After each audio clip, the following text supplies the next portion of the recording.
جو انکار کرتے ہیں آخرت کا ان کو فالو مت کریں، کیونکہ جو آخرت کا انکار کرے گا نا اس کی زندگی کبھی بھی سیدھے راستے پہ نہیں ہو سکتی۔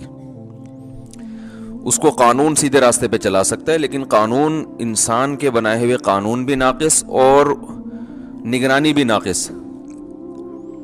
لوگ کیمرے لگا دیتے ہیں، وہ کیمرہ ہی چوری ہو جاتا ہے۔ تو اس لیے جب تک اللہ کا خوف نہیں ہو، آخرت میں جواب کا خوف نہیں ہو، تو انسان سیدھے راستے پہ چل ہی نہیں سکتا، ناممکن ہے یہ۔ وہ مشہور واقعہ ہے نا، ایک تو بیان شروع ہی واقعات سے ہو جاتا ہے، تو یہ پھر کیا کریں۔ وہ ایک تقریب میں ایک خاتون کا لاکٹ چوری ہو گیا، بڑا قیمتی لاکٹ تھا۔ اب میزبان نے اعلان کیا، بھائی یہ بڑا قیمتی لاکٹ ہے، اللہ کا واسطہ جو جس کا ہے دے دو۔ لوگوں نے کہا ایسے تو جو بھی دے گا وہ پکڑا جائے گا، کہ وہ سب کو پتہ چل جائے گا چور ہے، تو چور کا راز بھی فاش نہ ہو اور لاکٹ بھی واپس آ جائے۔ اس کا طریقہ یہ کہ لائٹ بجھا دو، خوبصورت سا پیالہ رکھو، بھائی جس نے لاکٹ چرایا ہے اس کو اللہ کا واسطہ دو، بولے بھائی چپکے سے اس میں ڈال دو، کسی کو پتہ بھی نہیں چلے گا، لاکٹ بھی آ جائے گا۔ لائٹ آف کر دی گئی، پہلے تو ڈرایا گیا، سمجھایا گیا، رونا دھونا کیا گیا، بھائی اللہ خیال تھا ترس آ جائے گا چور کو، تو لائٹ بجھا دی گئی۔ لائٹ کھولا تو دیکھا پیالہ بھی غائب ہے۔ لائٹ آن کی تو دیکھا کہ پیالہ بھی غائب ہے۔ تو آخرت کا خوف نہ ہونا تو پھر انسان پر کوئی نصیحت اثر نہیں کرتی، اور آخرت کا خوف ہے تو بہت ساری چیزوں سے بچا رہتا ہے۔ ہمارے ہاں جو مسلمانوں میں کچھ جرائم ہیں، کچھ نہیں بھی تو ہیں نا، بہت ساری ہم میں خوبیاں بھی تو ہیں، جو برائیاں نہیں ہیں۔ وہ کیوں نہیں ہے؟ آخرت کا خوف، ڈر ہوتا ہے یار، جانا تو ہے نا قبر میں۔ تو اللہ نے اس لیے حکم دیا مکذبین کو فالو مت کرو، اور ہم صبح و شام جن کو فالو کرتے ہیں وہ مکذبین ہی ہیں سارے۔ وہ آخرت پر ایمان نہیں ہوتا ان کا، ہوتا ہے تو ایسے کمزور، تو وہ کہاں سے آپ کو سیدھے راستے پہ چلائے گا بھائی؟ وہ تو پیسہ، شہرت، عزت، صحت، یہ 4-5 چیزوں میں گھماتا رہے گا آپ کو۔ عزت، پیسہ، شہرت۔ ہم جب چھوٹے تھے، حضرت اپنے شیخ حضرت مفتی رشید احمد صاحب رحمہ اللہ کی مجلس میں ہم جا کے بیٹھنا شروع ہوئے، تو اہل اللہ کی، ولی اللہ ہونے کی ایک علامت یہ ہوتی ہے کہ ان کی صحبت میں بیٹھ کر دنیا کی محبت کم ہوتی ہے۔ سمجھ رہے ہیں نا؟ دنیا کی محبت یہ اہل اللہ کی علامت ہوتی ہے۔ انسان کو زیادہ دولت، پلاٹوں، جائیداد، یہ باتیں کرنا اچھا نہیں لگتا، کام کرتا ہے زیادہ باتیں نہیں کرتا، اس میں اس کو اچھا نہیں لگتا۔ یہ اس کی علماء مثال دیتے ہیں کہ جیسے واش روم ضرورت تو ہے، تو ضرورت سے انسان جاتا ہے واپس آتا ہے، وہاں کوئی شوق سے نہیں بیٹھتا کہ یار مجھے بڑا اچھا لگ رہا ہے تو میں یہیں بیٹھا ہوا ہوں، بیگم یہیں کرسی لے آؤ، یہیں ڈال کے بیٹھتا ہوں، یہیں چائے پیتا ہوں، یہیں مطالعہ کروں گا۔ کوئی کرتا ہے ایسے؟ ضرورت سے جاتا، بھائی نکلو۔ تو ضرورت تو ہے دنیا کی، ہر شخص کو ہے، پیٹ اللہ نے لگا دیا۔ عزت بھی ہر ایک کی خواہش ہے، عزت بھی انسان کے لیے ضروری ہے، بہت سے مصیبتوں سے بچا رہتا ہے عزت کی وجہ سے۔ صحت تو بہت ہی ضروری ہے، وہ تو ہم بھی بیانات کر چکے ہیں، اسلام کا حکم ہے صحت کی حفاظت کرو، لیکن ان چیزوں سے دل لگانے کی اجازت نہیں۔ دل بڑی قیمتی چیز ہے، یہ بہت سوچ سمجھ کے لگایا جائے گا۔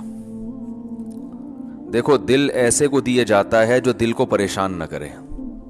کیا خیال ہے؟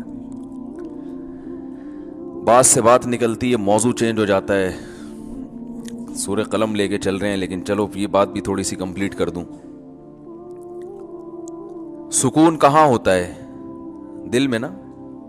سائنٹیفک تو دماغ میں ہوتا ہے، میں بھی اس گہرائی میں نہیں جا رہا، کیونکہ بہت سے نا لوگ بیٹھے ہوتے کہتے ہیں بھائی یہ تو دماغ کی ساری، دل کا تو کام صرف پمپنگ کرنا ہے۔ تو شریعت نے تو ہر چیز کی نسبت دل کی طرف کی ہے نا، دل میں سکون، دل میں غور و فکر کرو، تو اس کی کیا وجہ ہے یہ ایک الگ ٹاپک ہے۔ ابھی میں اس پہ چلا گیا نا کہ بھائی اسلام نے دل کو کیوں متوجہ کیا کہ ان کے سینوں میں دل نہیں ہے، یا ان کے دل سخت ہو چکے ہیں۔ سخت تو اصل میں ان کی کھوپڑی ہوئی ہوتی ہے، دماغ سخت ہو گیا ہوتا ہے، اثر نہیں ہو رہا ہوتا۔ تو وہ ایک الگ بات ہے, اس کے میں اشکال کے جواب دے بھی چکا ہوں, ابھی میں اس طرف نہیں جاؤں گا. لیکن عام محاوروں میں نسبت دل ہی کی طرف ہوتی ہے. بھائی ہم نے تمہیں اپنا دل دے دیا, اس کے تمہارے دل میں اس کی محبت نہیں ہے, تو اس محاورے میں آپ کی دل سے جو مراد ہوتی ہے میری بھی فی الحال وہی مراد ہے, تاکہ بات آگے چلے نا. تو سکون کا محل کیا ہے؟ دل. خوشی کا محل کہتے ہیں جگہ. خوشی کس جگہ پہ ہوتی ہے؟ دل میں ہوتی ہے. غم کہاں ہوتا ہے؟ دل میں. کہنا تم نے میرا دل دکھا دیا, تم نے تو آج میرے دل کو خوش کر دیا. تو انسان صبح و شام سکون کے لیے کوششیں کرتا ہے, خوشی کے لیے کوششیں کرتا ہے. تو خوشی کے لیے انسان کی جو کوششیں ہوتی ہیں, تو جب ان کوششوں میں کامیاب ہوتا ہے تو خوشی محسوس کہاں ہوتی ہے؟ دل. تو پتہ یہ چلا, دیکھیں انسان خوش ہوتا ہے اپنی محبوب چیز کے ملنے سے, ایسا ہی ہے نا.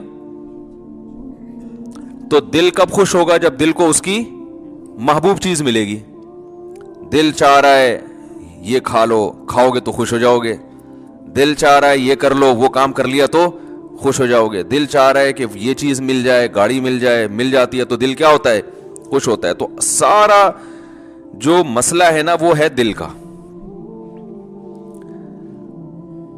تو یاد رکھیں کہ دل کو خوش کرنے کے لیے یہ ضروری ہے کہ اس کو اس کی محبوب چیز ملے.